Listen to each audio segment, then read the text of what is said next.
Real ဟာတိမ်တွေဝန်းရံထားတဲ့နေရာတစ်ခုမှာမျက်လုံးဖွင့်လာခဲ့တယ်သူရှိမှတော့ Macho လို့ခေါ်တဲ့ကောင်းကင်တမန်တစ်ပါးရက်နေတယ်။ Macho က Real ကိုမကြသေးခင်ကပဲတည်ဆုံးသွားခဲ့ကြောင်းပြောပြပေမဲ့အခုချက်ချင်းနောင်ဘဝကိုတွားရမှာတော့မဟုတ်သေးဘူးလို့ရှင်းပြတယ်။အချင်းချုပ်ပြောရရင် Real ဟာအခြားကဘာရောက်ဇလန်တွေမှာမကြာခဏတွေ့ရလေးရှိတဲ့ Truck Gun ရဲ့နောက်ဆုံးသားကောင်ဖြစ်သွားခဲ့တာပဲ။အခုတော့ Macho ရဲ့တာဝန်က Real ကိုကဘာတစ်တစ်ခုစီပို့ဆောင်ပြီးဘဝအသစ်တစ်ခုစတင်စေဖို့ဖြစ်တယ်။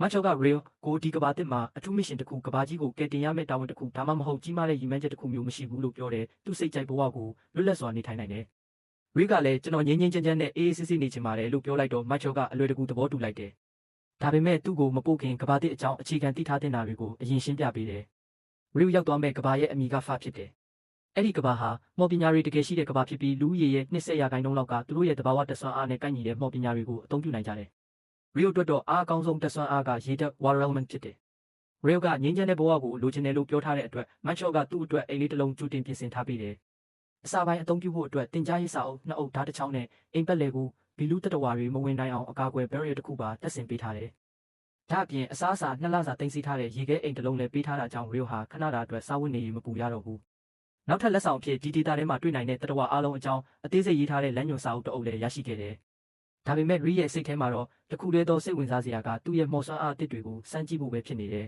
။ကဘာတစ်ကိုရောက်တာနဲ့အိမ်ပြင်ထွက်ပြီး water come forth လို့အတန်ထွက်ရွတ်ဆိုလိုက်တယ်။ချက်ချင်းပဲသူ့လက်ထဲမှာရေလုံးတစ်လုံးပေါ်လာတယ်။ Real ကမော်ပညာဆိုတာခက်ခဲမဲ့ထင်ထားပေမဲ့တကယ်တမ်းတော့ထင်ထားတာထက်အများကြီးပိုလွယ်နေတယ်။ပိုပြီးအံ့ဩစရာကောင်းတာကစာလုံးတွေကိုရွတ်ဆိုစရာတော့မလိုပဲရေလုံးကိုစိတ်ထဲမှာပုံဖော်လိုက်ရုံနဲ့မော်ကိုအသုံးပြုနိုင်တာဖြစ်တယ်။ဒါကြောင့်မော်ပညာရဲ့အဓိကအချက်ကစိတ်ကူးပုံဖော်နိုင်စွမ်းဖြစ်မှန်းရိုင်းနားလည်သွားတယ်။မော်အသုံးပြုနိုင်ကြောင်းတေချာသွားတဲ့အခါ Real ဟာရေချိုးဖို့ပြင်ဆင်တယ်။ရေချိုးကန်ကိုရေတွေနဲ့ဖြည့်လိုက်ပေမဲ့ချက်ချင်းပြဿနာတစ်ခုကြုံရတယ်။သူတက်တာကရေဖန်တီးတာပဲဖြစ်ပြီးရေပူလုံးကြီးကိုမသိသေးဘူး။ရေအေးနဲ့ရေချိုးဖို့တော့လုံးဝစိတ်မကူးနိုင်ဘူး။ဒါကြောင့်အပြင်ထွက်ပြီးမီးမွေးဖို့ကြိုးစားတယ်။ဒါပေမဲ့ခေတ်သစ်လူသားတစ်ယောက်ဖြစ်တဲ့ Real အတွက်တစ်သားနှစ်ချောင်းပုတ်ပြီးမီးစားဖို့ဆိုတာမလွယ်ကူခဲ့ဘူး။အချိန်တော်တော်ကြာကြိုးစားပြီးနောက်မှာတော့စိတ်ပြက်လက်ပြက်နဲ့မြေပြင်ပေါ်လဲချလိုက်တယ်။အဲ့ဒီအချိန်နေအောင်ကိုကြည့်ရင်အကြံတစ်ခုရသွားတယ်။ Real ဟာရေတစ်ခွက်ယူပြီးရေထဲကအပူဓာတ်ကိုတဖြည်းဖြည်းဖယ်ထုတ်ဖို့ကြိုးစားတယ်။အချိန်ကြာလာတာနဲ့အမျှရေဟာရေခဲဖြစ်ပြောင်းလဲလာတယ်။နောက်ထပ်လေ့ကျင့်မှုအနည်းငယ်ပြုလုပ်ပြီးတဲ့နောက်မှာတော့ရေခဲကိုမှန်ဘီလူးပုံစံဖြစ်အောင်ဖန်တီးနိုင်သွားတယ်။အဲ့ဒီရေခဲမှန်ဘီလူးကိုအသုံးပြုပြီးနေအောင်ကြီးကိုစူးစီးကမီးမွေးနိုင်ခဲ့တယ်။နောက်ဆုံးတော့ရေချိုးဖို့လိုအပ်တဲ့ရေပူကိုရရှိသွားပြီးသူ့ရဲ့ကဘာတစ်ပထမနေ့ကိုတက်တောင့်တက်တာအဆုံးသတ်နိုင်ခဲ့တယ်။ရေခဲဖန်တီးနိုင်သွားတဲ့အခါ Real ကအတွေးတစ်ခုဝင်လာတယ်။ရေထဲကအပူကိုဖယ်ထုတ်လို့ရေခဲဖြစ်သွားရင်အပူကိုပြန်ထည့်နိုင်ရင်ရေပူလည်းဖန်တီးနိုင်မှာပဲမဟုတ်လား။ဒီအတွေးကသူ့ရဲ့နောက်ထပ်လေ့ကျင့်ရမယ့်ရည်မှန်းချက်အသစ်ဖြစ်လာခဲ့တယ်။နောက်တစ်နေ့မနက်ခင်းမှာ Real ဟာမနက်စာစားရင်အနာဂတ်အတွက်စဉ်းစားနေခဲ့တယ်။ Macho ပေးထားတဲ့အစားအစာက2လစာပဲရှိတာကြောင့်တစ်ချိန်ချိန်မှာအမဲလိုက်ပြီးအစားအစာရှာရတော့မယ်ဆိုတာသူသိတယ်။ဒါပေမဲ့လက်ထဲမှာရှိတဲ့ဓာတ်တစ်ချောင်းနဲ့တောထဲကဘီလူးတတဝါတွေကိုရင်ဆိုင်ဖို့ဆိုတာမလုံလောက်ဘူးလို့ထင်တယ်။အဲ့ဒါကြောင့်တိုက်ခိုက်ရေးမော်ပညာကိုစတင်လေ့ကျင့်ဖို့ဆုံးဖြတ်လိုက်တယ်။ပထမဆုံးစမ်းသပ်မှုအဖြစ်ရေလုံးတစ်လုံးဖန်တီးပြီးတစ်ပင်တစ်ပင်စီပြစ်လွတ်လိုက်တယ်။ရေလုံးကတစ်ပင်ကိုထိသွားပေမဲ့ရေဆက်နည်းနည်းပတ်တယ်လို့ပဲဖြစ်ပြီးတိုက်ပွဲမှာဘာမှအသုံးမဝင်နိုင်ဘူး။ Real ကရေရဲ့ဖိအားကိုတိုးမြင့်နိုင်တဲ့နည်းလမ်းတစ်ခုကိုသတိရသွားတယ်။ဒီတစ်ခေါက်တော့ရေလုံးကိုတေးသေးလေးဖြစ်အောင်ဖိသိပ်ပြီးဖိအားမြင့်တဲ့ရေစီးကြောင်းဖြစ်ပြောင်းဖို့ကြိုးစားတယ်။အကြံကမှန်ပေမဲ့ထိန်းချုပ်နိုင်စွမ်းမလုံလောက်သေးတာကြောင့်သူဖန်တီးတဲ့ရေတနက်ဟာကလေးကစားစရာရေတနက်လောက်ပဲအားရှိသေးတယ်။အဲ့ဒီအချိန် Macho ပြောခဲ့တဲ့စကားကိုပြန်သတိရတယ်။မော်ပညာဆိုတာစိတ်ကူးပုံဖော်နိုင်စွမ်းပေါ်အများကြီးမူတည်တယ်မင်းစိတ်ထဲမှာပုံရိပ်ကိုပိုရှင်းရှင်းလင်းလင်းမြင်နိုင်လေရလက်ကပိုကောင်းလေဖြစ်လိမ့်မယ်။ဒါကြောင့် Real ဟာနေ့တိုင်းမနာတမ်းလေ့ကျင့်တယ်။ရက်အနည်းငယ်ကြာလာတဲ့အခါသူ့ရဲ့ရေတနက်စွမ်းအားကတဖြည်းဖြည်းတိုးတက်လာပြီးပုံစံကျလာတယ်။ဒါပေမဲ့ဘီလူးတတဝါကိုတတ်နိုင်လောက်တဲ့အဆင့်တော့မရောက်သေးဘူး။တစ်ဖက်မှာလည်းရေပူဖန်တီးနိုင်အောင်လေ့ကျင့်နေခဲ့ပြီးနောက်ဆုံးမှာရေပူကိုအောင်မြင်စွာဖန်တီးနိုင်သွားတယ်။အခုဆိုသူကြိုက်တဲ့အချိန်တိုင်းရေပူနဲ့ရေချိုးနိုင်ပြီ။ဒါပေမဲ့အပူချိန်ထိန်းချုပ်မှုကမပြီးပြည့်စုံသေးတာကြောင့်တစ်ခါတလေအရန်ပူသွားတယ်လို့တစ်ခါတလေမပူလောက်တာမျိုးဖြစ်နေသေးတယ်။နောက်တစ်နေ့မှာတော့ Real ဟာရေခဲမော်ကိုထပ်ပြီးလေ့ကျင့်ဖို့ဆုံးဖြတ်လိုက်တယ်။ဒီတစ်ခါတော့ရေမသုံးပဲလေထုထဲကနေတိုက်ရိုက်ရေခဲဖန်တီးဖို့ကြိုးစားတယ်။အရန်ခက်ခဲပြီး3မိနစ်နီးပါးအချိန်ယူခဲ့ရပေမဲ့နောက်ဆုံးမှာတော့အောင်မြင်သွားတယ်။လေထဲကနေရေခဲကိုတိုက်ရိုက်ဖန်တီးနိုင်လာတာဖြစ်တယ်။ဒါပေမဲ့ရေကိုပြစ်တယ်လို့မျိုးရေခဲကိုပြစ်လို့ဖို့တော့ခက်ခဲနေသေးတယ်။တိုက်ခိုက်ရေးလေ့ကျင့်မှုကတိတ်အဆင်မပြေသေးဘူး။သူစဉ်းစားထားတဲ့မော်ပညာအများစုကလည်းမျှော်လင့်ထားသလောက်အစွမ်းမထက်ကြဘူး။ဒါပေမဲ့ Real ဟာလက်မလျှော့ပဲနိုင်ပေါင်းများစွာစက်တိုက်လေ့ကျင့်တယ်။နောက်ဆုံးမှာတော့မန်းအားကုန်သွားပြီးမြေကြီးပေါ်လဲကျသွားတယ်။အဲ့ဒီနေ့အတွက်ကန့်သက်ချက်ရောက်သွားပြီလို့သိလိုက်တဲ့အတွက်အနားယူလိုက်တယ်။ဒါပေမဲ့နောက်နေ့မနက်မန်းနဲ့ပြန်ပြေးတာနဲ့ချက်ချင်းထပြီးလေ့ကျင့်ပြန်တယ်။ဒီလိုနဲ့ရက်သက်တစ်ပတ်ပေါင်းများစွာ Real ရဲ့နေ့စဉ်ဘဝကလေ့ကျင့်ခြင်းနဲ့ပဲပြည့်နေခဲ့တယ် စူးစမ်းမှုရဲ့အကျိုးကျေးဇူးကတော့သိသာလာတယ်။အခုဆိုRioဟာရေခဲကိုချက်ချင်းဖန်တီးနိုင်နေပြီ။ရေခဲချွန်တွေကိုလည်းတိုက်ခိုက်ရေးလက်နက်အဖြစ်အသုံးပြုနိုင်လာတယ်။ရေတင်နက်ရဲ့စွမ်းအားကလည်းအလွန်တိုးတက်လာပြီးကြောက်တုံးတွေကိုတောင်ဖျက်တောက်နိုင်တဲ့အဆင့်ရောက်လာတယ်။တိုက်ခိုက်ရေးစွမ်းရည်ကလည်းအရင်နဲ့မတူတော့ပဲတိတိတတ်တာအားကောင်းလာခဲ့တယ်။အချိန်တွေကြာလာတဲ့အခါမတ်ချုပ်ပေးထားတဲ့အစားအစာတွေတဖြည်းဖြည်းကုန်လာတယ်။ဒါကြောင့်Rioဟာပထမဆုံးအကြိမ်ဖြစ်တောထဲကိုဝင်ပြီးအမဲလိုက်ဖို့ဆုံးဖြတ်လိုက်တယ်။တောထဲရောက်တော့မြေကြီးပေါ်မှာတိရစ္ဆာန်ခြေရာတွေတွေ့တယ်။ခြေရာနောက်လိုက်ရင်မြစ်တစင်းအနားရောက်သွားတယ်။အဲ့ဒီနေရာမှာမိမွေးရမှာအသုံးဝင်တဲ့ခွာချက်ကြောက်တချို့နဲ့အစိတ်ဖြည့်ဆေးဖက်ဝင်ပင်တွေကိုစုဆောင်းထားလိုက်တယ်။ဒါပေမဲ့အဲ့ဒီအချိန်မှာပဲသူ့နောက်ဘက်ကနေနှက်ဆိုင်နဲ့ဟိန်းဟောက်တန်ကြီးတစ်ခုထွက်ပေါ်လာတယ်။Rioလှည့်ကြည့်လိုက်တဲ့အခါသူ့ရှိမှာ Lesser Ball လို့ခေါ်တဲ့ဝယ်ရိုင်းပီလူးကြီးတစ်ကောင်ရက်နေတာကိုတွေ့လိုက်ရတယ်။သူ့ရဲ့ပထမဆုံးအသက်နဲ့ရင်းရမယ့်တိုက်ပွဲဖြစ်တာကြောင့်Rioဟာခဏတာတုံ့လုပ်ပြီးရပ်တန့်သွားတယ်။ Lesser Ball ကအရှိန်ပြင်းပြင်းနဲ့ပြေးဝင်လာတယ်။နောက်ဆုံးအချိန်လေးမှာRioအတိပြန်ဝင်လာပြီးဘေးကိုခုန်ရှောင်နိုင်ခဲ့တယ်။ဒါပေမဲ့ဘီလူးကရက်မသွားဘူး။လှည့်ပြီးထပ်မံတိုက်ခိုက်ဖို့ပြင်ဆင်နေတယ်။ဒီတစ်ခါတော့Rioစိတ်တည်ငြိမ်လာခဲ့ပြီ။ဝက်ရိုင်းကြီးပြေးဝင်လာတဲ့လမ်းကြောင်းအောက်မှာရေခဲလမ်းတစ်ခုဖန်တီးလိုက်တယ်။ဝက်ရိုင်းကြီးချော်လဲသွားတဲ့အချိန်မှာပဲRioဟာရေခဲချွန်များစွာကိုဖန်တီးပြီးသူ့ရှိလမ်းကြောင်းမှာထိုးထုတ်လိုက်တယ်။ရေခဲချွန်တွေကဝက်ရိုင်းရဲ့ခန္ဓာကိုယ်ကိုထိုးဖောက်သွားပြီးချက်ချင်းတိတ်ဆုံးသွားခဲ့တယ်။ Rioရဲ့ပထမဆုံးဘီလူးမဲလိုက်မှုအောင်မြင်သွားခဲ့ပြီးLesser Ballကိုတက်ပြီးနောက်Rioဟာမတ်ချုပ်ပေးထားတဲ့ဘီလူးတတဝါလမ်းညွှန်စာအုပ်ကိုထုတ်ကြည့်လိုက်တယ်။စာအုပ်ထဲမှာရေးထားတာအရLesser Ballဟာဒီတော့အုပ်ထဲမှာအားအနည်းဆုံးဘီလူးတတဝါတွေကတကောင်သာဖြစ်တယ်။အဲ့ဒီအချက်ကိုဖတ်လိုက်ရတဲ့Rioရဲ့စိတ်ထဲမှာအနှဲငယ်လေးလံသွားတယ်။ဒီလောက်တောင်အားနည်းတဲ့ကောင်ကိုတက်ဖို့ငါတော်တော်ခက်ခက်ခဲခဲစူးစမ်းခဲ့ရတာ။ဒါဆိုအားကောင်းတဲ့ဘီလူးတွေဆိုဘယ်လောက်တောင်ကြောက်စရာကောင်းမလဲ။စာအုပ်ရဲ့အဆုံးပိုင်းကိုလှမ်းကြည့်ရင်Rioဟာထူးခြားတဲ့စာမျက်နှာနှစ်ခုကိုတွေ့လိုက်တယ်။ပထမစာမျက်နှာမှာတော့ Dragon တွေအကြောင်းရေးထားတယ်။ Dragon တွေဟာမြို့ကြီးတစ်မြို့လုံးကိုတကောင်တည်းနဲ့ဖျက်ဆီးပစ်နိုင်တဲ့အင်အားရှိကြောင်းဖော်ပြထားတယ်။စာအုပ်ထဲကအကြံပေးချက်ကရိုးရှင်းတယ်။ Dragon နဲ့တွေ့ရင်ချက်ချင်းထွက်ပြေးပါ။ဒါပေမဲ့ပြဿနာက Dragon ကိုပြေးပြီးလွတ်နိုင်ဖို့မဖြစ်နိုင်တဲ့လောက်ပဲ။အဲ့ဒီတော့ Dragon နဲ့တွေ့ရင်အဆုံးသတ်ပဲလို့ဆိုလိုတာဖြစ်တယ်။ဒုတိယစာမျက်နှာမှာတော့Akumaလို့ခေါ်တဲ့ထူးဆန်းတဲ့တတဝါတွေအကြောင်းရေးထားတယ်။သူတို့ဟာကြာဆုံးသွားတဲ့ကောင်းကင်တမန်တွေဖြစ်နိုင်တယ်လို့ဆိုထားပေမဲ့အချက်လက်ကအရန်နေတယ်။အဲ့ဒီစာမျက်နှာမှာပါတဲ့တခုလေးတော့အကြံပေးချက်ကတော့Akumaနဲ့တွေ့ရင်တေပြီလို့သာသဘောထားလိုက်။ Rioကအဲ့ဒီစာကိုဖတ်ပြီးမတက်မတာဖြစ်သွားတယ်။နောက်တစ်နေ့မှာတော့သူဟာအမဲလိုက်ဖို့ထပ်ပြီးတောထဲထွက်လာခဲ့တယ်။ဒီတစ်ခါမှာတော့သတိလျှော့နေတဲ့အချိန်ကိုအခွင့်ကောင်းယူပြီးအန်ရကြီးတစ်ခုရောက်လာခဲ့တယ်။ကောင်းကင်ဘော်ကနေ Assassin Hawk လို့ခေါ်တဲ့တားရဲငှက်ကြီးတစ်ကောင်အရှိန်ပြင်းပြင်းနဲ့ဆင်းလာခဲ့တယ်။အဲ့ဒီငှက်ဟာလေတပ်မော်ကိုအသုံးပြုပြီးလေဓားသွားတွေပစ်ထုတ်နိုင်တယ်။ Rioဟာချက်ချင်းရေခဲအကာအကွယ်တွေဖန်တီးပြီးလေဓားသွားတွေကိုတားဆီးရတယ်။ Assassin Hawk ကအလွန်အန္တရာယ်များတဲ့တတဝါဖြစ်တာကိုသူသိတယ်။ဖြစ်နိုင်ရင်တိုက်ခိုက်မဲ့အစားထွက်ပြေးချင်တယ်။ဒါပေမဲ့Hawkကသူ့ကိုမလွတ်ပေးဘူး။ထွက်ပြေးလို့မရတော့တဲ့အတွက်Rioဟာတိုက်ခိုက်ဖို့ဆုံးဖြတ်လိုက်ရတယ်။သူ့လက်ကိုမြှောက်လိုက်ပြီးရေဖိအားမြင့်ရေတနက်တွေစက်တိုက်ပစ်ထုတ်လိုက်တယ်။ဒါပေမဲ့Hawkကလေထဲမှာလင်းမြန်စွာရှောင်တိန်ပြီးRioစီတိုက်ရိုက်ထိုးဆင်းလာတယ်။နောက်ဆုံးအချိန်မှာRioဟာရေခဲအကာတစ်ခုဖန်တီးလိုက်နိုင်တယ်။ Hawkရဲ့မျက်လုံးတစ်ဖက်ဟာရေခဲဓာတ်စွန်းနဲ့ထိခိုက်သွားပြီးမြေပြင်ပေါ်ကိုပြုတ်ကျသွားတယ်။ခဏအကြာမှာHawkပြန်ထလာတယ်။မျက်လုံးတစ်ဖက်ဆုံးရှုံးသွားပေမဲ့အသက်တော်ရှင်နေသေးတယ်။ Rioကနောက်ထပ်တိုက်ခိုက်ဖို့အသင့်ပြင်ထားပေမဲ့Hawkကတော့တိုက်ပွဲကိုဆက်မလုပ်တော့ဘဲကောင်းကင်ပေါ်ပြန်တက်သွားတယ်။မသွားခင်မှာတော့Rioကိုအချိန်ကြာစိုက်ကြည့်နေခဲ့တယ်။အဲ့ဒီအကြည့်ထဲမှာအမုန်းတရားနဲ့လက်စားချီလိုစိတ်တွေပြည့်နေနေတယ်။ Rioရဲ့မျက်နှာကိုမှတ်သားသွားတယ်လို့ပဲRioကအသက်ရှင်လွတ်မြောက်သွားတဲ့အတွက်တပ်ပြင်းရှည်ကြီးချလိုက်တယ်။ဒါပေမဲ့သူမျှော်လင့်ထားတဲ့ငြိမ်းချမ်းတဲ့ဘဝနဲ့တော့အရန်ကွာခြားနေခဲ့တယ်။ Hawkနဲ့လိုက်ဖမ်းခံရတဲ့အချိန်မှာသူဟာတောအုပ်ထဲအရန်နဲ့တဲ့နေရာထိရောက်သွားခဲ့တယ်။အိမ်ပြန်လန်းကိုရှာရင်းနေဝင်မိုးချုပ်အထိလှည့်လည်နေခဲ့တယ်။အဲ့ဒီအချိန်မှာပဲတောနက်ကြီးရဲ့အလဲမှာထူးဆန်းစွာတောက်ပနေတဲ့ရေကန်တစ်ခုကိုတွေ့လိုက်တယ်။ရေကန်ရဲ့အလဲတက်တက်မှာတော့လူတစ်ယောက်လိုပုံတံရှိတဲ့တတဝါတစ်ကောင်ရက်နေတယ်။သူ့ကောင်းကတော့မရှိဘူး။လက်ထဲမှာဓာတ်ရှည်တစ်ချောင်းကင်ထားတယ်။ Rioချက်ချင်းသဘောပေါက်လိုက်တယ်။အဲ့ဒီတတဝါဟာဒေါ်လန်ဖြစ်တယ်။ပြီးတော့ပိုဆိုးတာကဒေါ်လန်ကRioကိုတွေ့သွားပြီဖြစ်တယ်။ဒေါ်လန်ကိုပထမဆုံးမြင်လိုက်ရတဲ့အချိန်မှာRioဟာအရန်တတိထားနေခဲ့တယ်။အဲ့ဒီတတဝါကဘလောက်အနေရရှိလဲဆိုတာသူမသိဘူး။ထူးဆန်းတာကမတ်ချုပ်ပေးထားတဲ့ဘီလူးတတဝါလမ်းညွှန်စာအုပ်ထဲမှာဒေါ်လန်အကြောင်းလုံးဝမပါဘူး။ဒါကြောင့်Rioကဒီတတဝါဟာတာမန်ဘီလူးမဟုတ်တာသိချတယ်လို့ခံစားမိတယ်။အစပိုင်းမှာသူဟာဒေါ်လန်နဲ့တိုက်ခိုက်ဖို့တော့မစင်စားခဲ့ဘူး။ဒါပေမဲ့ရက်တွေကြာလာတာနဲ့အမျှRioဟာနေကင်းဘက်အမဲလိုက်ပြီးညရောက်တိုင်းဒေါ်လန်ရှိတဲ့ရေကန်စီသွားတက်လာတယ်။အကြောင်းရင်းကတော့သူပုံမအားကောင်းလာခြင်းလို့ပဲ။ဒေါ်လန်နဲ့တိုက်ခိုက်တိုင်းRioဟာအမြဲတမ်းရှုံးတယ်။ဘလောက်စူးစမ်းဒေါ်လန်ရဲ့ဓာတ်စွမ်းရည်နဲ့တိုက်ခိုက်ပုံကိုမရှင်းနိုင်ဘူး။ Rioကရေခဲကာကွယ်တွေဖန်တီးပြီးကာကွယ်ဖို့စူးစမ်းပေမဲ့စက္ကန့်ပိုင်းအတွင်းဖျက်ဆီးခံရတတ်တယ်။တိုက်ပွဲတိုင်းမှာမြေပေါ်လဲကျပြီးအနိုင်ယူခံရပေမဲ့ဒေါ်လန်ကသူ့ကိုတတ်ဖို့တော့ဘယ်တော့မှမစူးစမ်းခဲ့ဘူး။အချိန်ကြာလာတာနဲ့အမျှRioဟာထူးဆန်းတဲ့ခံစားချက်တစ်ခုရလာတယ်။ဒေါ်လန်ကသူ့ကိုတတ်ဖို့မဟုတ်ပဲလေ့ကျင့်ပေးနေတယ်လို့ခံစားလာရတယ်။စကားတခုမှမပြောဘူးပေမဲ့ဆရာတယောက်လိုဖြစ်နေခဲ့တယ်။ တနေ့မှာတော့ဒေါဝန်ဟာသူ့သားကိုမြောက်လိုက်ပြီးရေတက်မော်ကိုအသုံးပြုကဓားသွားကိုပိုရှိအောင်လုပ်ပြတယ်ရေအံ့ဩသွားတယ်ဒေါဝန်ကလည်းရေတက်မော်အသုံးပြုနိုင်တာဖြစ်နေတယ်ရေတေချာကြည့်နေချိန်မှာဒေါဝန်ကအဲ့ဒီနီလန်းကိုတမင်ပြတ်တယ်လို့လုပ်ပြပြီးဓားကိုရေစီပေးလိုက်တယ်ရေကချက်ချင်းနားလဲသွားတယ်ဒါဟာသင်ခန်းစာတစ်ခုပဲသူလည်းအဲ့ဒီနီးကိုလေ့ကျင့်ဖို့စတင်စူးစမ်းခဲ့တယ်ဒီလိုနဲ့လားနဲ့ချီကြတဲ့လေ့ကျင့်မှုတွေဆက်လက်ဖြစ်ပေါ်ခဲ့တယ်ရီယိုရဲ့ရေတက်မော်ဟာအရင်ထက်များစွာတိုးတက်လာတယ်ရေခဲချုံတွေကိုချက်ချင်းဖန်တီးနိုင်လာတယ်ရေခဲသားပြားကြီးတွေကိုလည်းတခဏအတွင်းဖန်တီးပြီးရန်သူပေါ်ချနိုင်လာတယ်ရေဖီအားမြင့်ရေတနက်တွေကလည်းကြောက်တုံးတွေကိုတောင်လွယ်လွယ်ကူကူဖျက်တောက်နိုင်တဲ့အဆင့်ရောက်လာတယ်တောထဲမှာအမဲလိုက်တာကလည်းပုံမှန်လုပ်တစ်ခုလိုဖြစ်လာခဲ့တယ်ဒါပေမဲ့တယောက်ကတော့ရီယိုကိုမမေ့သေးဘူးအဲ့ဒါက Assassin Hawk ပဲတနေ့ရီယိုအမဲလိုက်နေတော့ရုတ်တရက်အပေါ်ကနေအရေးကြီးတစ်ခုကျလာတယ်မော့ကြည့်လိုက်တော့သူ့ကိုမျက်လုံးတစ်ဖက်ဆုံးရှုံးခဲ့တဲ့ Assassin Hawk ကိုပြန်တွေးလိုက်ရတယ်ဒါပေမဲ့ဒီတစ်ခါဟာကအရင်လိုမဟုတ်တော့ဘူးအမွေးတွေဟာအနက်ရောင်ဖြစ်နေပြီးခန္ဓာကိုယ်ကလည်းပိုကြီးလာတယ်ရီယိုကချက်ချင်းသဘောပေါက်သွားတယ်ဒီကောင်ဟာ evolution ဖြစ်ပြီးပိုအားကောင်းလာတာပဲမျက်လုံးတစ်ဖက်ဆုံးရှုံးခဲ့တဲ့အရှက်တရားနဲ့လက်စားချေလိုစိတ်ကြောင့်ပိုပြီးအားကောင်းလာခဲ့တာဖြစ်တယ်ဟောက်ဟာလေဓာတ်သွားအမြောက်များပစ်ထုတ်လိုက်တယ်ရီယိုကရေခဲနေရန်ငါးထက်ဆက်တိုက်ဖန်တီးပြီးကာကွယ်လိုက်တယ်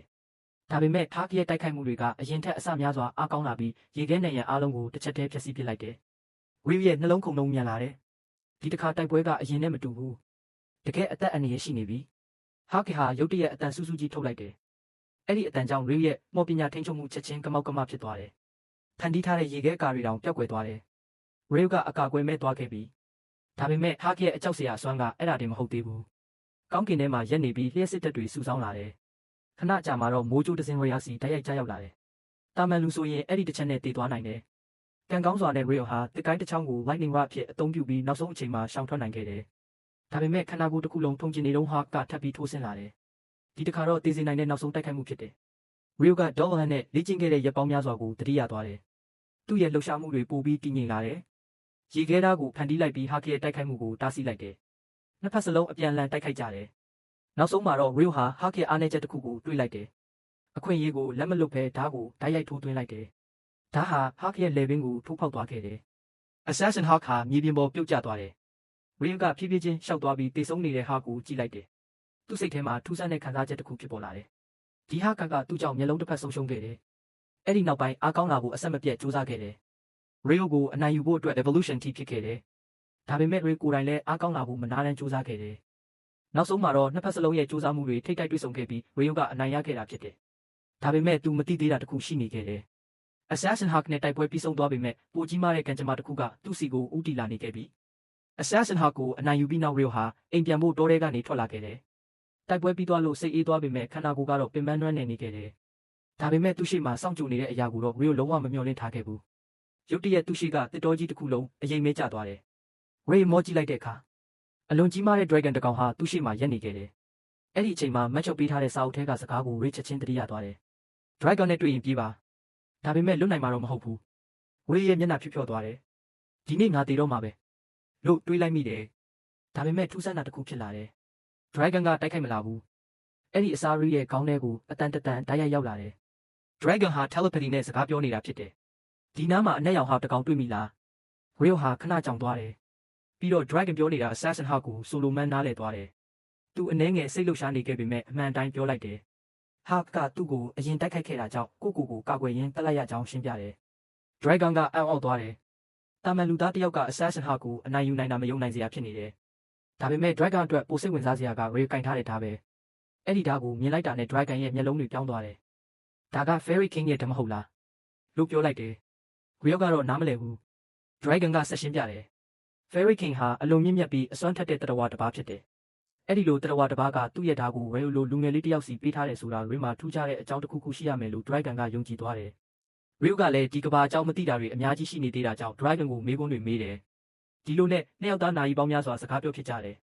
dragon ကဒီကဘာရဲ့နိုင်ငံတွေလူမျိုးတွေမှော်ပညာတွေအကြောင်းအများကြီးပြောပြပေးတယ်ရီယောအတွက်တော့တန်ဖိုးမဖြတ်နိုင်တဲ့ဗဟုသုတတွေဖြစ်ခဲ့တယ်နေဝင်သွားတဲ့အချိန်မှာတော့ dragon ကသူ့အိမ်ကိုပြန်ရမယ်လို့ပြောတယ်ရီယောကကျေးဇူးတင်ကြောင်းပြောလိုက်တယ် dragon ကလည်းနှစ်ပေါင်းများစွာအတွင်းဒီလောက်စိတ်ဝင်စားဖို့ကောင်းတဲ့စကားဝိုင်းမျိုးမကြုံဘူးလို့ပြောပြီးနှုတ်ဆက်သွားတယ်ရီယောနဲ့ dragon ဟာမိတ်ဆွေလိုမျိုးခွဲခွာသွားခဲ့ကြတယ်တစ်ဖက်မှာတော့ကောင်းကင်ဘုံမှာ Marshall ဟာရီနဲ့ပတ်သက်တဲ့စာရွက်စာတမ်းတွေကိုပြန်စစ်နေခဲ့တယ်အဲ့ဒီအချိန်မှာသူမတော်တဆတစ်ခုခုကိုတွေ့သွားတယ်ရီရဲ့အချက်လက်ထဲမှာသူအရင်ကသတိမထားမိခဲ့တဲ့အရာတစ်ခုရှိနေတယ်ရီမှာ hidden trait တစ်ခုပါလာခဲ့တာဖြစ်တယ် မတ်ချယ်တောင်နှစ်ပေါင်း30သူညအတွင်းတစ်ခါပဲတွေ့ဘူးတဲ့ရှားပါစွမ်းရည်မျိုးဖြစ်တယ်။ Real ရရှိထားတဲ့ Hidden Trait ကတော့ Eternal Youth အမြဲတမ်းနုပြိုနေခြင်း Real ဟာအသက်ကြီးလာမှာမဟုတ်ဘူး။အချိန်တွေဘလောက်ပဲကုန်သွားသူ့ရုပ်ရည်နဲ့ခန္ဓာကိုယ်ကလူငယ်တယောက်လိုပဲဆက်ရှိနေမှာဖြစ်တယ်။မတ်ချယ်တောင်အဲ့ဒီအချက်ကိုထူးဆန်းတယ်လို့ထင်နေခဲ့တယ်။ရက်အနှဲငယ်ကြာပြီးနောက် Real ဟာပင်လယ်ကမ်းခြေကိုသွားခဲ့တယ်။ပင်လယ်စာကင်စားချင်နေခဲ့တာကြောင့်ဖြစ်တယ်။ဒါပေမဲ့ကမ်းခြေကိုရောက်တဲ့အခါသူအံ့ဩသွားတယ်။ကမ်းဆက်မှာတင်မောကြီးတစ်စင်းပြတ်ကျနေခဲ့တယ်။ပတ်ဝန်းကျင်မှာတော့တေဆုံးနေတဲ့လူလောင်းတွေပြန့်ကျဲနေတယ်။ Real စိတ်မကောင်းဖြစ်သွားတယ်။ဒါပေမဲ့ခဏအကြာမှာအတန်တိုးတစ်ခုကြားလိုက်ရတယ်။တယောက်အသက်ရှင်နေသေးတယ်။ Real ဟာအတန်လာရစီပြေးသွားပြီးလူတယောက်ကိုတွေ့လိုက်တယ်။သူ့နာမည်က Apple ဖြစ်တယ်။ Real က Apple ကိုအိမ်စီခေါ်လာပြီးကုသပေးလိုက်တယ်။ Apple သတိရလာတဲ့အခါသူအသက်ရှင်နေသေးတာကိုတော့မယုံနိုင်ဖြစ်နေတယ်။သူ့ရဲ့အမှတ်တရတွေအရတင်မောဟာပင်လယ်ဘီလူကြီးတစ်ကောင်တိုက်ခိုက်တာကြောင့်ပျက်စီးသွားခဲ့တာဖြစ်တယ်။ Apple ဟာ Real ကိုကျေးဇူးတင်စကားပြောတယ်။ဒါပေမဲ့ Real ကသူလုပ်ခဲ့တာအိမ်စီခေါ်လာပေးတာလောက်ပဲရှိတယ်လို့ပြန်ပြောတယ်။ပြီးတော့အခြားသူတွေမရှင်တန်နိုင်ခဲ့ကြောင်းဝမ်းနည်းစွာပြောပြလိုက်တယ်။ Apple ကခဏတိတ်ဆိတ်သွားတယ်။ဒါပေမဲ့မကြခင်သူ့ဘက်ကအဆာလို့အတန်ထွက်လာခဲ့တယ်။ Real ကပြုံးပြီးနေ့လယ်စာစားဖို့ဖိတ်ခေါ်လိုက်တယ်။သူမသိသေးတာကဒီတွေ့ဆုံမှုဟာသူ့ဘဝရဲ့အကြီးမားဆုံးအပြောင်းအလဲတွေကတစ်ခုဖြစ်လာတော့မှာပဲ။ Apple နဲ့ Real တို့ဟာနေ့လယ်စာစားရင်တဖြည်းဖြည်းရင်းနှီးလာခဲ့ကြတယ်။ Apple က Real ရဲ့နေထိုင်ပုံကိုသတိထားမိတယ်။ Real ဝတ်ထားတဲ့အဝတ်စားတွေကဟောင်းနွမ်းနေပြီးတခြားအဝတ်စားလည်းမရှိသလိုပဲ။အစပိုင်းမှာ Real ကအရန်ဆင်းရဲလို့ဒီလိုနေရတာလို့ထင်မိပေမဲ့သူ့အသက်ကိုကယ်ခဲ့တဲ့လူတစ်ယောက်ပေါ်အဲ့ဒီလိုတွေးမိတာမသိတော့ဘူးလို့ချက်ချင်းစိတ်ပြောင်းလိုက်တယ်။စကားပြောရင်း Apple က Real မှာပတ်စံမရှိကြောင်းသိသွားတယ်။ဒါကြောင့်ဘာလို့မျိုးထဲသွားပြီးအဝတ်တစ်မဝယ်တာလဲလို့မေးလိုက်တယ်။ Real ကရေးပြီးဒီနားမှာမျိုးဆိုတာမရှိဘူးလေလို့ပြန်ဖြေလိုက်တယ်။ Apple အံ့ဩသွားတယ်။ Real ဟာလူသူမနီးတဲ့တောနက်ထဲမှာတယောက်တည်းနေထိုင်နေခဲ့တာဖြစ်တယ်။နောက်တော့ Apple က Real အမဲလိုက်ပုံကိုမေးတယ်။သူ့ထင်မြင်ချက်အရ Real ဟာဓာတ်ကိုအသုံးပြုပြီးအမဲလိုက်တယ်လို့ထင်ထားခဲ့တယ်။ဒါပေမဲ့ Real ကဒီဓာတ်ကကိုကာကွယ်ဖို့နဲ့အမဲဖြတ်ဖို့ပဲသုံးတာအမဲလိုက်တာတော့ရေဓာတ်မော်နဲ့လုပ်တာလို့ပြောလိုက်တယ်။ Apple ဟာပိုပြီးအံ့ဩသွားတယ်။အကြောင်းကမော်ပညာအသုံးပြုနိုင်တဲ့လူတွေဟာအလွန်ရှားပါလို့ပဲ။ Real ကတော့မတ်ချပြောခဲ့တဲ့လူဦးရေရဲ့နှစ်ဆက်ကမော်ပညာသုံးနိုင်တယ်ဆိုတာကိုသတိရသွားပေမဲ့ Apple ပြောတာနဲ့ကွာခြားနေတာကိုတွေးမိတယ်။ဒါပေမဲ့ဘာမှမပြောတော့ပဲတိတ်နေလိုက်တယ်။နောက်တစ်နေ့မှာ Apple က Real ကိုကမ်းခြေစီလိုက်ပို့ပေးဖို့တောင်းဆိုတယ်။သူအတီးပြုတ်ခြင်းတဲ့အရာတစ်ခုရှိနေတယ်။လမ်းမှာ Apple က Real ကို Modern Staff ရှိလားလို့မေးတယ်။ Real ကမရှိဘူးလို့ပြောလိုက်တော့ Apple တကယ်အံ့ဩသွားတယ်။မော်ဆရာတယောက်မှာ Modern မရှိဘူးဆိုတာမဖြစ်နိုင်တဲ့လောက်ပဲ။ Apple က Real အရန်ဆင်းရဲလို့မဝယ်နိုင်တာလို့ထင်သွားတယ်။ပြီးတော့အနေရကြုံရင်ငါရှိကကာပေးမယ်လို့ပြောတယ်။ Real ကညင်းပေမဲ့ Apple ကအတင်းပဲသဘောတူခိုင်းတယ်။သူ့ကိုကယ်ထားတဲ့လူကိုထပ်ပြီးကာကွယ်ပေးချင်နေခဲ့တာဖြစ်တယ်။ကမ်းခြေကိုရောက်တော့နှစ်ယောက်စလုံးအံ့ဩသွားကြတယ်။အရင်ကရှိခဲ့တဲ့အလောင်းတွေအားလုံးပျောက်သွားပြီ။ Real ကဒီလူတွေစားသွားတာဖြစ်နိုင်တယ်လို့ပြောတယ်။ Apple ကတော့ဒါမှမဟုတ်ပင်လယ်ထဲပြန်မျောသွားတာလည်းဖြစ်နိုင်တယ်လို့တွေးတယ်။ခဏလောက်တိတ်ဆိတ်ပြီးနောက် Apple က Real ကိုလှည့်ကြည့်တယ်။မင်းသားငါ့ကိုမကယ်ခဲ့ရင်ငါလည်းဒီလူတွေနဲ့အတူတူဖြစ်နေမှာလို့ပြောတယ်။ Real ကဒါဆိုမင်းကတော်တော်ကံကောင်းတာပဲလို့ရင်မောပြီးပြန်ဖြေတယ်။အဲ့ဒီအချိန်ကစပြီးသူတို့နှစ်ယောက်ကြားမှာယုံကြည်မှုပုံမှုခိုင်မာလာခဲ့တယ်။နောက်တော့ Apple ကသူ့အစီအစဉ်ကိုပြောပြတယ်။သူ့ရဲ့မိတ်ဆွေတွေကိုပြန်ရှာရမယ်။အဲ့ဒီအတွက်ပထမဆုံးသွားရမယ့်နေရာကလော်မျိုးဖြစ်တယ်။ Real ကလော်မျိုးကိုမရောက်ဘူးပေမဲ့မြောက်ဘက်မှာရှိတယ်လို့သိထားတယ်။ဒါကြောင့် Apple ကရုတ်တရက်အကြံတစ်ခုရသွားတယ်။ Real ငါရဲ့လမ်းပြလုပ်ပေးမလား။ Real ခဏစဉ်းစားပြီးသဘောတူလိုက်တယ်။ဒါပေမဲ့ပြင်ဆင်မှုတရက်တော့အချိန်ပေးဖို့တောင်းဆိုတယ်။ Apple ကလည်းလက်ခံလိုက်တယ်။ Real ကတော့စိတ်ထဲမှာတက်ပြင်းချလိုက်တယ်။သူမက်ခဲ့တဲ့အေးအေးဆေးဆေးဘဝဟာတဖြည်းဖြည်းဝေးကွာလာနေပြီ။အဲ့ဒီညမှာ Real ကငါတယောက်ကိုသွားနှုတ်ဆက်ရအောင်မယ်လို့ Apple ကိုပြောတယ်။ Apple ကအံ့ဩသွားတယ်။ညအရန်နဲ့နေပြီဖြစ်လို့ပဲ။ဒါပေမဲ့ Real ကသူ့ကိုဒီအချိန်ပဲတွေးလို့ရတယ်လို့ပြန်ဖြေလိုက်တယ်။ Real ထွက်သွားပြီးနောက် Apple ကအတွေးများသွားတယ်။ Real ကဒီနားမှာဘယ်သူမှမရှိဘူးလို့ပြောခဲ့ပေမဲ့အခုတော့နှုတ်ဆက်ရမယ့်လူတစ်ယောက်ရှိနေပြန်တယ်။ဒါပေမဲ့ Real ရဲ့ကိုရေးကိုတာကိစ္စကိုမစွတ်ဖက်ဖို့ဆုံးဖြတ်လိုက်တယ်။တကယ်တော့ Real သွားတွေ့တာလူမဟုတ်ဘူး။ဒေါ်ဟန်ပဲတောက်ပနေတဲ့ရေကန်ဘေးမှာဒေါ်ဟန်ဟာပုံမှန်အတိုင်းရက်နေခဲ့တယ်။ Real ကသူမကြခင် Rondo Forest ကနေထွက်ခွာတော့မယ်လို့ပြောတယ်။ပြီးတော့ဒီအချိန်ထိအသက်ရှင်အောင်လေ့ကျင့်ပေးခဲ့တဲ့အတွက်ကျေးဇူးတင်ကြောင်းလည်းပြောတယ်။ဒီဟာကသူတို့ရဲ့နောက်ဆုံး sparring match ဖြစ်နိုင်တယ်ဆိုတာ Real သိတယ်။ဒါကြောင့်သူ့မှာရှိတဲ့အစွမ်းအစအားလုံးကိုထုတ်သုံးဖို့ဆုံးဖြတ်လိုက်တယ်။ Real ဟာအပြည့်အဝအားထုတ်ပြီးတိုက်ခိုက်တယ်။ရေခဲမော်တွေဓာတ်တိုင်းတွေသူတက်သမျှအကုန်သုံးတယ်။ဒါပေမဲ့ဒေါ်ဟန်ကတော့အရင်တိုင်းပဲ။ Real ရဲ့တိုက်ခိုက်မှုတွေကိုအလွယ်တကူကာကွယ်ပြီးပြန်လည်တိုက်ခိုက်တယ် နောက်ဆုံးမှာ Ray ပင်ပန်းနွမ်းနယ်ပြီးမြေပေါ်ထိုင်ကျသွားတယ်။ဒေါ်လဟန်ကသူ့ကိုခဏဆိုင်ကြည့်နေပြီးနောက်အဝတ်အစားအသစ်တစ်စုံထုတ်ပေးလိုက်တယ်။ Ray ကမျက်လုံးပြူးသွားတယ်။သူ့ဘဝမှာပထမဆုံးအကြိမ်လက်ဆောင်ရတဲ့ကလေးတစ်ယောက်လိုပြောသွားတယ်။ကျေးဇူးပဲ။ငါဒါကိုဂုဏ်ယူစွာဝတ်မယ်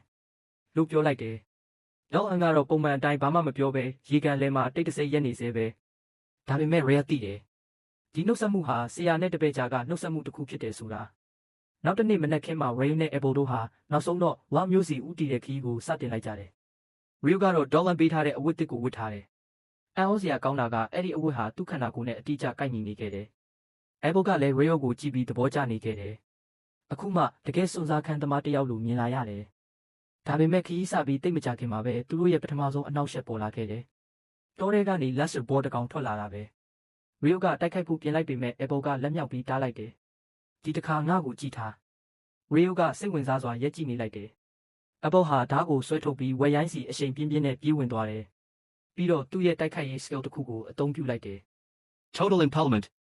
ချက်ချင်းပဲဝက်ရိုင်းရဲ့ဝမ်းပိုက်မှာအပေါက်ကြီးတစ်ခုပေါ်လာပြီးသွေးတွေပန်းထွက်လာတယ်။ Lester Ball ဟာချက်ချင်းလဲကျသွားပြီးတိတ်ဆုံးသွားခဲ့တယ်။ Ray အံ့ဩသွားတယ်။မော်ပညာမဟုတ်တဲ့အဲ့ဒီစွမ်းအားကိုသူပထမဆုံးမြင်ဘူးတာဖြစ်တယ်။ဒါဘာစွမ်းအားလဲ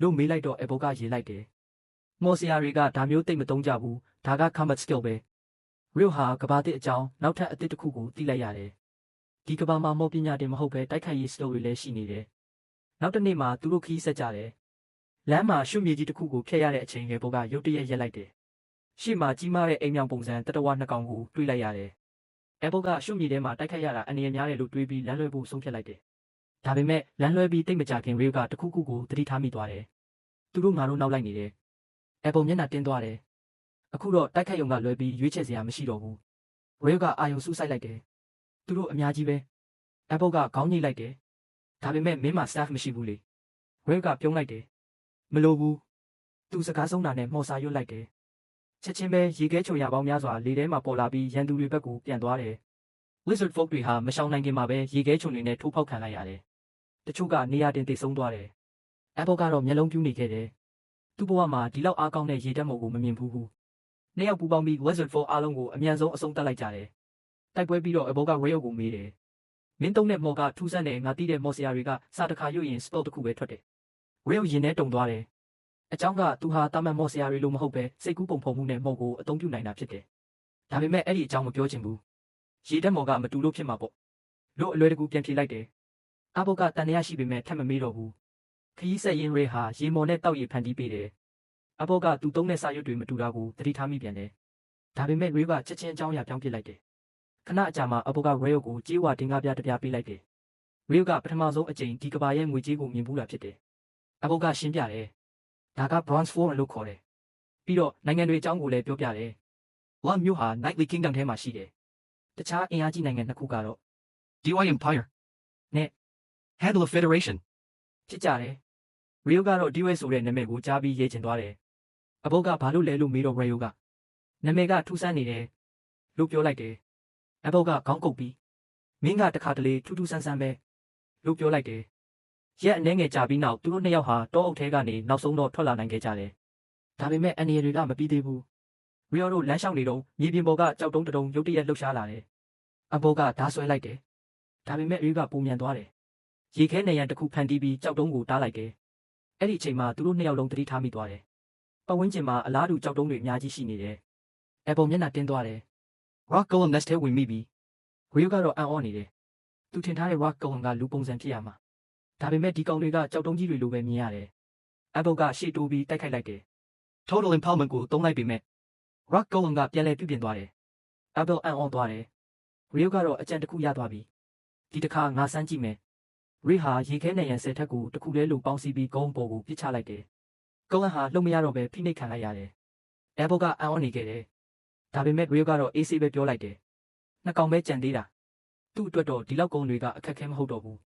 Ray ဟာအရင်ကတောထဲမှာတယောက်တည်းလေ့ကျင့်ခဲ့တဲ့လူမဟုတ်တော့ဘူး။သူဟာတဖြည်းဖြည်းတကယ်အားကောင်းတဲ့မော်ဆရာတယောက်ဖြစ်လာနေပြီ။ Rock Golem တွေကိုအနိုင်ယူပြီးနောက် Ray နဲ့ Apple တို့ဟာခီးဆက်ခဲ့ကြတယ်။လမ်းတစ်လျှောက်မှာ Apple က Rock Golem တွေရဲ့ကိုယ်ထဲမှာရှိတဲ့ Magic Stone တွေကိုတွေ့ပြီးအယမ်းပျော်နေခဲ့တယ်။အဲ့ဒီကြောက်တွေဟာဈေးကြီးပြီးတန်ဖိုးမြင့်တဲ့ပစ္စည်းတွေဖြစ်တာကြောင့်ပဲ။ဒါပေမဲ့သူတို့သိမကြခင်မှာနောက်ထပ်ထူးဆန်းတဲ့တတဝါတစ်ကောင်ကိုတွေ့လိုက်ရတယ် ရှေ့မှာတော့တောင်ကြီးတစ်လုံးလိုကြီးမားတဲ့တတဝါကြီးတစ်ကောင်အိပ်ပျော်နေတယ်ရီယိုကစိတ်ဝင်စားစွာမေးလိုက်တယ်အဲ့ဒါကိုသွားတိုက်ကြမလားအဘောကချက်ချင်းခေါင်းခါလိုက်တယ်လုံးဝမဟုတ်ဘူးသူတောင်တကယ်တွေ့ဘူးတာပထမဆုံးအကြိမ်ဖြစ်ပေမဲ့အဲ့ဒါဟာဘင်းမဖြစ်နိုင်တယ်လို့ပြောတယ်ဘင်းမဆိုတာအလွန်အန္တရာယ်များတဲ့ဘီလူမျိုးဖြစ်တယ်ရီယိုကတော့အံ့ဩစွာကြည့်နေတော့မယ်အဲ့ဒီအချိန်မှာကောင်းကင်ဘော်ကနေအရေးကြီးတွေကျလာတယ်ဝိုင်ဗန်အုပ်စုတစုရောက်လာတာပဲအဘောကချက်ချင်းသတိထားလိုက်တယ်သူ့အမြင်အရဘေးမောဟာအန္တရာယ်ရှိတဲ့အခြေအနေတွေရောက်နေပြီဒါပေမဲ့ရီကမတူဘူးဒီကောင်ဒီလောက်မလွယ်ဘူးထင်တယ်လို့ပြောလိုက်တယ်ဝိုင်ဗန်တွေဟာဘေးမောကိုဝိုင်းတိုက်ဖို့ဆင်းလာကြတယ်ဒါပေမဲ့ဘေးမောကမတ်တက်ရက်ပြီးကြီးမားတဲ့အော်တန်တစ်ခုထုတ်လိုက်တယ်ချက်ချင်းပဲဝိုင်ဗန်တွေအားလုံးကောင်းကင်ကနေပြုတ်ကျလာကြတယ်အဘောအောင်ပါဇက်ဟာသွားတယ်ရီယိုကရှင်းပြတယ် Magic negation ပဲအဲ့ဒီအော်တန်ကမော်ဆွမ်းအားတွေကိုဖျက်ပစ်နိုင်တာဖြစ်တယ်ဝိုင်ဗန်တွေဟာမော်ဆွမ်းအားအပေါ်မိခိုနေရတာကြောင့်ချက်ချင်းအားနည်းသွားခဲ့တယ်အဘောက်ကတော့ဒါမျိုးကြားဖို့ပေမဲ့တကယ်မမြင်ဘူးရီယိုအတွက်တော့ဒီကဘာဟာပိုပြီးစိတ်ဝင်စားစရာကောင်းလာခဲ့တယ်အဲ့ဒီညမှာနှစ်ယောက်သားမီးဖို့ထိုင်ပြီးညစာစားကြတယ်ရီယိုကရေပြီးမင်းနဲ့ဘေဟမ်မတိုက်တာကြည့်ကျင်သေးတယ်လို့အဘောကိုစလိုက်တယ်အဘောကတော့ခေါင်းခရင်ငါအသက်ရှင်ကျင်သေးတယ်လို့ပြန်ဖြေလိုက်တယ်စကားပြောရင်းအဘောကတန်းချာအကြောင်းပြောပြမိတယ်ရီယိုရဲ့မျက်လုံးတွေချက်ချင်းတောက်ပသွားတယ်သူ reincarnation ဝတ္ထုတွေထဲမှာဖတ်ဖူးတဲ့ dungeon တွေကိုအရန်စိတ်ဝင်စားနေခဲ့တာအဘောကရေပြီးဘာမျိုးမှာ dungeon တစ်ခုရှိတယ်လို့ပြောလိုက်တယ်ရီယိုကချက်ချင်းထိုင်ရာကထရမလို့ဖြစ်သွားတယ်ဘာလို့အခုမှပြောတာလဲအဘောကကာကွယ်တယ်လို့ပြန်ဖြေတယ်မင်းဒီလောက်စိတ်ဝင်စားမှန်းမသိဘူးလေရီယိုကဆက်ပြီးစလောက်တယ်နောက်ထပ်ဖုံးထားတာရှိသေးလားဒါကြောင့်အဘောက Elvis နဲ့ Dwarves အကြောင်းပြောပြတယ် Dwarves တွေဟာအကောင်းဆုံးလက်နက်ထုတ်လုပ်သူတွေဖြစ်ပြီးတိုက်ခိုက်ရေးမှာလည်းကျွမ်းကျင်ကြတယ်Elvis တွေကတော့တောအုပ်ထဲမှာတီးခြားနေထိုင်ကြပြီးအပြင်ကိုတိတ်မထွက်ကြဘူးရီကတော့ fantasy ဇာတ်လမ်းတွေကလိုပဲလို့တွေးပြီးစိတ်လှုပ်ရှားနေခဲ့တယ်နောက်တစ်နေ့မှာသူတို့ခီးဆက်ကြတယ်ရီကတောင်တန်းကျော်ရင်လူတွေနေထိုင်တဲ့နေရာရှိတယ်လို့ပြောတယ်အဘောကဘလို့သိတာလဲလို့မေးတော့ရီကအမှန်မပြောပဲလူသားတွေထက်ကျော်လွန်တဲ့အရင်းမြစ်ကပြောထားတာလို့ဝေဝါးဝါပြန်ဖြေလိုက်တယ်တကယ်တော့ dragon ပြောခဲ့တာဖြစ်ပေမဲ့ရီမဖော်ပြချင်ဘူးခဏအကြာမှာသူတို့နောက်ကနေကြီးမားတဲ့အရာတစ်ခုနီးလာတာကိုခံစားလိုက်ရတယ်နှစ်ယောက်လုံးလှည့်ကြည့်လိုက်တဲ့အခါ Griffon တကောင်အဘောဟာကြောက်လုံးလုံးတောင့်တင်းသွားတယ်ဒါဟာသူ့ဘဝမှာမြင်ဘူးသမျှတတဝါတွေတဲ့အနည်းအများဆုံးတကောင်ဖြစ်တယ်ဒါပေမဲ့ရီယိုကစိတ်တည်ငြိမ်နေတယ်သူ့အိတ်ထဲကအသားတုံးထုတ်ပြီးကောင်းကင်ဘက်ပြစ်တင်လိုက်တယ် Griffon ကအသားကိုဖမ်းယူပြီးပြန်ထွက်သွားတယ်နှစ်ယောက်စလုံးတက်ပြင်းချလိုက်ကြတယ်အဘောကတိုက်ရင်ငါတို့တည်နိုင်တယ်လို့ပြောတယ်ရီယိုလည်းသဘောတူတယ်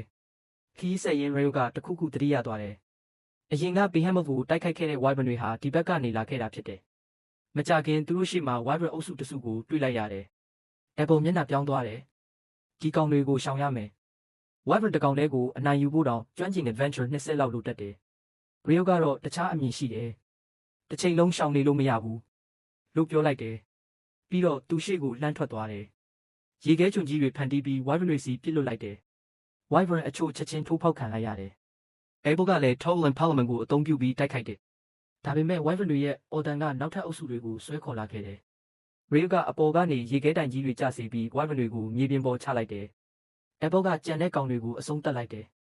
တိုက်ပွဲပြီးတဲ့အခါ Magic Stone တွေအများကြီးရခဲ့ကြတယ်အဲဘောကောင်မယုံနိုင်ဖြစ်နေတယ်သူ့အတွက်အရန်အန်ရများတဲ့ Wyvern တွေကိုရီယိုနဲ့အတူဆိုအလွယ်တကူအနိုင်ယူနိုင်ခဲ့တာဖြစ်တယ်ဒါပေမဲ့အဲ့ဒီအချိန်မှာ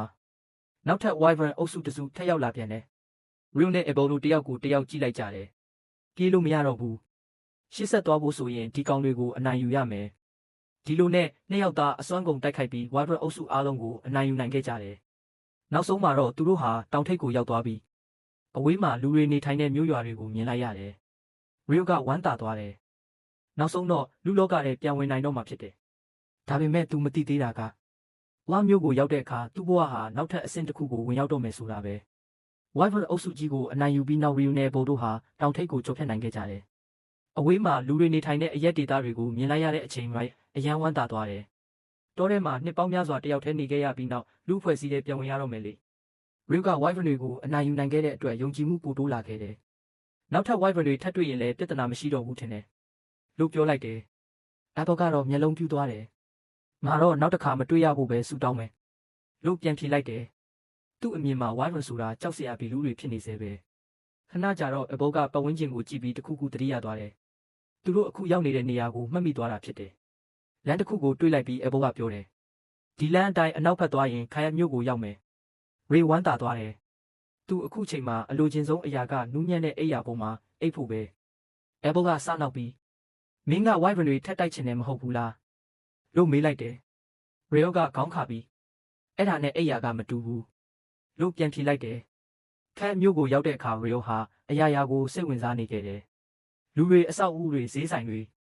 အားလုံးကသူ့အတွက်အသစ်အဆန်းတွေဖြစ်နေတယ်။ Apple ကအနီးနားကစားတောက်ဆိုင်တစ်ဆိုင်နဲ့ခေါ်သွားတယ်။ထိုင်ပြီးနောက် Apple က Rio ကိုအကြံပေးတယ်။ Long မျိုးရောက်ရင် Adventure Gold မှာ register လုပ်တင်တယ်။ Rio က Gold ဆိုတာဘာလဲမသိဘူး။ဒါကြောင့် Apple ကရှင်းပြတယ်။ Adventure Gold မှာစည်ရင်သွင်းထားရင်တရားဝင်မှတ်ပုံတင်လို့ဖြစ်သွားမယ်။မြို့တွေနိုင်ငံတွေဝင်ထွက်ရတာပိုလွယ်မယ်။ Quest တွေလက်ခံနိုင်မယ်။ Monster Material တွေ Magic Stone တွေရောင်းနိုင်မယ်။ Rio အတွက်အကျိုးကျေးဇူးအများကြီးရှိတယ်။အဲ့ဒီအချိန်မှာစပွဲထိုးကအစားအစာလာချပေးတယ်။ Rio ကပကံကိုကြည့်ပြီးမျက်လုံးပြူးသွားတယ်။ပကံထဲမှာရှိနေတာက curry rice ပဲဖြစ်တယ်။ Rio အံ့ဩလုံးလို့စကားတော်မထွက်နိုင်ဘူး။သူဖတ်ဖူးတဲ့စကားဇလန်းတွေထဲမှာ hero တွေဟာ curry စားဖို့တိုင်းပြည်ပေါင်းများစွာသွားရှာရတတ်တယ်။ဒါပေမဲ့ဒီကဘာမှာတော့ curry rice ကရှိပြီးသားဖြစ်နေတယ်။ Apple ကဘာတွေတွတ်တွတ်ပြောနေတာလဲလို့မေးလိုက်တယ်။ Rio ကဘာမှမဟုတ်ဘူးလို့ပြန်ဖြေပြီး curry ကိုစားလိုက်တယ်။စားလိုက်တဲ့အချိန်မှာပဲသူ့မျက်လုံးတွေတောက်ပါသွားတယ်။အရန်အရသာရှိနေတယ်။ Rio ကစပွဲပေါ်က curry rice ကိုမိနစ်ပိုင်းအတွင်းကုန်အောင်စားပစ်လိုက်တယ်။ Apple တောင်အံ့ဩသွားတယ်။ Rio ကချက်ချင်းနောက်တစ်ပွဲထပ်မှာလိုက်တယ်။စားပြီးတဲ့အခါ Rio ကမေးတယ်။ Long မျိုးမှာလည်းဒီလို curry ရှိလား။ Apple ကရေးပြီးရှိတာပေါ့လို့ပြန်ဖြေတယ်။ Rio ကပိုပြီးစိတ်လှုပ်ရှားသွားတယ်။နောက်တစ်နေ့မနက်မှာနှစ်ယောက်သားခီးပြန်ဆက်ကြတယ်။ Rio ကမနေ့ညကစားခဲ့တဲ့ curry အကြောင်းမပြတ်ပြောနေတယ်။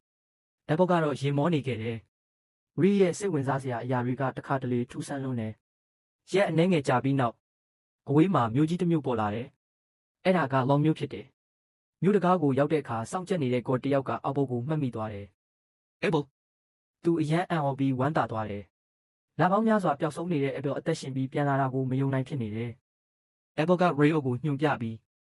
ဒီကောင်ကြောင့်ငါပြန်လာနိုင်တာလို့ပြောလိုက်တယ်။ Gold က Rio ရဲ့လက်ကိုချက်ချင်းဆုပ်ကင်ပြီးကျေးဇူးတင်စကားပြောတယ်။ Rio ကတော့အနှဲငယ်ရှက်သွားတယ်။မြို့ထဲဝင်ပြီးနောက် Apple ကပြောတယ်။အရင်ဆုံးကိုသွားကြမယ်။ Rio ကစိတ်ဝင်စားသွားတယ်။ Adventure Gold ဆိုတာဘယ်လိုနေရာမျိုးလဲသိချင်နေခဲ့တာ။ Apple ကလမ်းလျှောက်ရင်းရှင်းပြတယ်။ Adventure တွေမှာ rank ဆိုတာရှိတယ်။ Frank ကနေစပြီးအပေါ်ကိုတက်သွားရတယ်။ဒါပေမဲ့ rank နဲ့အထက်လူတစ်ယောက်ကထောက်ခံပေးရင်ပိုမြင့်တဲ့ rank နဲ့စနိုင်တယ်။ Rio ကချက်ချင်းနားလည်သွားတယ်။ Apple က rank ထက်မြင့်တဲ့ adventure တစ်ယောက်ဖြစ်နေတယ်။ Rio ကမင်းတော်တော်နာမည်ကြီးပုံပဲလို့ပြောလိုက်တော့ Apple ကရှက်သွားတယ်။ပြီးတော့အကြောင်းအရာပြောင်းလိုက်တယ်။ပျော်ရောက်ခါနီးမှာ Apple ကနောက်ထပ်သတင်းကောင်းတစ်ခုပြောတယ်။သူတို့ရခဲ့တဲ့ Wyvern Magic Stone တွေဟာအရန်တန်ဖိုးကြီးတယ်။တခါတည်းအများကြီးရောင်းလိုက်ရင်ဈေးကွက်တောင်ထိခိုက်သွားနိုင်တယ်။ Rio ကမယုံနိုင်ဖြစ်နေတယ်။သူ့အတွက်တော့အဲ့ဒီကြောက်တွေကတာမန်လို့တွေလို့ပဲထင်ထားခဲ့တာ။ဒါပေမဲ့အခုတော့